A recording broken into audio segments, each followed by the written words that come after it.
Magandang araw po, welcome po sa aking channel, Nov9 TV. Patalasasan po, meron po ba kayong mga properties na napapabayaan or non-performing assets? Plan nyo ibenta, pero wala kayong oras pagbenta nito. Kung ito'y pagkakatiwala nyo po sa amin, tawag lang po kayo sa aking numero, usap po tayo, gawan ko po ng video for free. Yes, libre po. Wala po kayong babayaran. Tutulungan pa namin kayong mabenta ang inyong property. Kami na po bala sa marketing, sa boosting, pati po sa paid advertisements, even sa tripping. Hindi na po kayo mapapagod sa pag-entertain ng mga buyers. Kami na po bala sa lahat. Tawag lang po kayo. Nandito po tayo ngayon sa Silang Cavite kung saan meron po tayong bagong video presentation. Isang 3-bedroom condo unit dito po sa Monteluce, Silang Cavite. Kompleto na rin po ang mga amenities dito. Meron pong outdoor swimming pool, kids pool,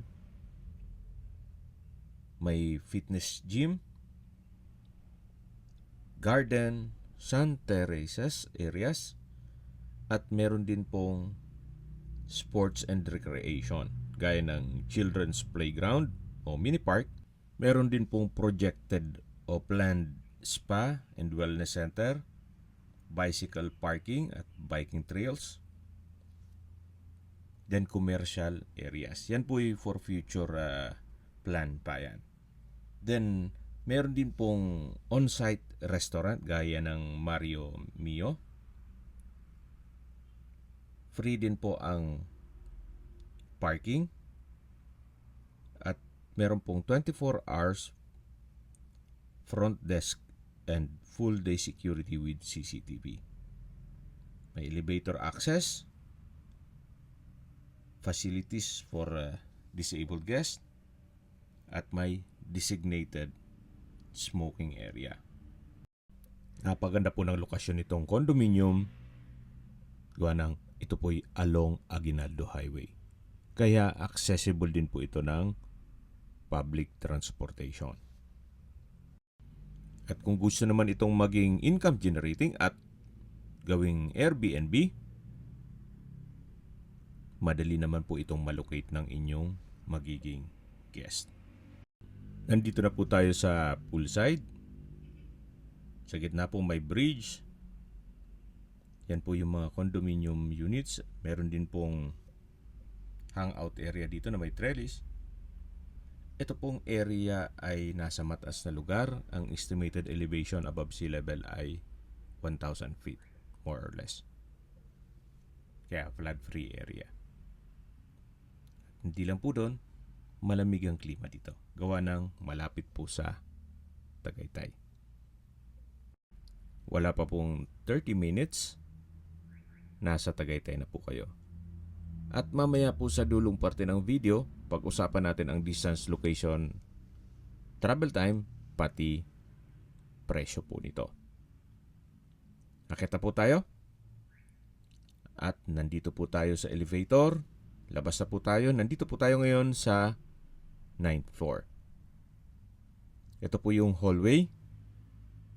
Ang condo unit po ay nasa dulo o ito po'y end unit or corner unit. Well, correct me if I'm wrong. Depende na po yan kung anong term gagamitin nyo. Nandito na po tayo sa condo unit ni Madam. Ito po yung main door. Then meron pong banyo. Check natin yan mamaya. Ito po'y fully furnished. May sofa bed, dining set, split type aircon, may refrigerator, electric fan, at may bed frame and mattress na rin yung 3 kwarto. Ito po yung living area o salas. Yan po yung double high ceiling.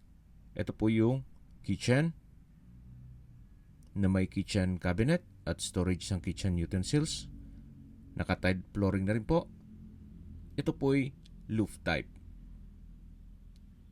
2 kwarto sa taas at dito po sa baba ay meron ding kwarto. Yan po yung hagdan. Mula po dito sa may living area, adjust tayo ng konti. Dito sa may kusina, yan po yung double high ceiling. Yan po yung hallway papunta naman dun sa kabilang kwarto. Ito po yung naka-glass walls and window, kaya napakaaliwalas po. Actually, kahit hindi na po kayo mag-aircon, gawa ng malamig po ang klima dito sa area ng silang. Check natin itong unang kwarto. Malaki naman po ang espasyo. May bed frame and mattress, bedside table, glass wall and window with curtain, tile flooring. Sa pintura ng ceiling at wall, wala naman po kayong ipapagawa dito. Maayos pa po. Pero kung sakali man na maselan at gusto yung baguhin ng kulay, nasa inyo na po yan. Yan po ulit yung living area, yung dining area, at sa dulo yung kusina. Yan po yung main door, at ito po yung tinutukoy kanina na common toilet and bath. May hand wash basin, vanity mirror, water closet with bidet, tile bathroom wall, at meron din pong shower curtain dito sa may shower area. May hot shower set, at yan po ang toilet and bath o common toilet and bath. Dito naman po ay may built-in cabinet. At balik pulit tayo dito sa may dining area at living area. Akyat na po tayo dito sa hagdan. Samahan niyo po ako. Akyat po tayo. Dito po sa staircase wall, maayos naman ang pintura. Nandito na po tayo sa second floor. Meron pong glass wall and window dito sa hallway. Nag-serves as natural sunlight hanggang dun po sa living area. Ito naman po yung second bedroom. Halos same size nung first bedroom. May glass wall and window at curtain. Meron din pong bed frame and mattress, bedside table, electric fan, at may sprinkler. Yan po ulit yung hagdan. Ito po yung open below. Mula dito, tanaw natin ang kusina at dining area. At dito naman po yung hallway papunta sa third bedroom o master bedroom. Malaki po ang espasyo. May bed frame and mattress, bedside table, may sprinkler na rin dito. At dito naman po yung toilet and bath. Opo, meron po siyang sariling banyo. May wardrobe from floor to ceiling. At dito naman po yung tinutukoy ko na banyo. May hand wash basin, vanity mirror, water closet with bidet. Sa dulo po yung shower. May shower curtain at from floor to ceiling po ang tile bathroom wall. Yan po yung toilet and bath dito sa third bedroom o master bedroom. Meron din po itong customized glass wall and window. Nag-serve sa as natural sunlight. Yan po ulit yung open below. At habang pinagmamasdan niyo po ito, pag-usapan natin ang distance, location at travel time. Mula po sa Aguinaldo Highway, walking distance lang po. Kaya kahit po mag-bus lang kayo mula Manila papunta dito, isang sakay lang po at konting lakad lang. Then mula naman po sa Tagaytay, ang distance is 12.1 kilometers at ang travel time is 27 minutes. Napakalapit lang po nito sa Tagaytay. Mula naman po sa bayan ng Silang, kung saan kompleto na din po doon, gaya ng public market, groceries, convenience store, remittance center, banks, schools, church, at iba pang business establishments, ang distance is 3.7 kilometers at ang travel time is 7 minutes. Mula naman po sa Silang Doctors Hospital, ang distance is 4.7 kilometers at ang travel time is 8 minutes. Yan po yung lagi kong binabanggit sa inyo na dapat nyo i-consider sa paghanap ng property ay yung meron pong malapit na hospital. Hindi ko naman po sinasabing sakitin kayo. Yan naman po'y for emergency purpose lang naman. At mula naman po sa Calax, Ang distance is 8.1 kilometers at ang travel time is 20 minutes. Kung manggagaling naman po sa Manila o sa airport, ang distance is 47.1 kilometers at ang travel time is 18 minutes. Okay, sa presyo na po tayo. Binebenta po ito ng owner sa halagang 5 million pesos net. Ibig pong sabihin, si buyer na po ang sasagot sa lahat ng taxes at expenses with regard to documentation. Reason for selling, property liquidation, at mag-invest po sa ibang negosyo si madam. Kaya kung hanap nyo isang income generating na property na less maintenance, gaya ng staycation business, you might consider this property.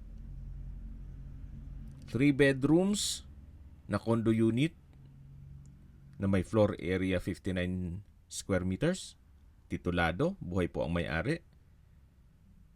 5 million pesos lang po. Pwede na rin. Pasok na rin po. Anyway, depende yan sa inyong assessment dito sa property. Yan man po'y opinion ko lang naman. Kung may mga katanungan po kayo, tawag lang po kayo sa aking numero. At sa mga kababayan naman natin nasa ibang bansa, meron po ang WhatsApp, Viber, Telegram at Signal. Same number lang po, 0917-316-3399.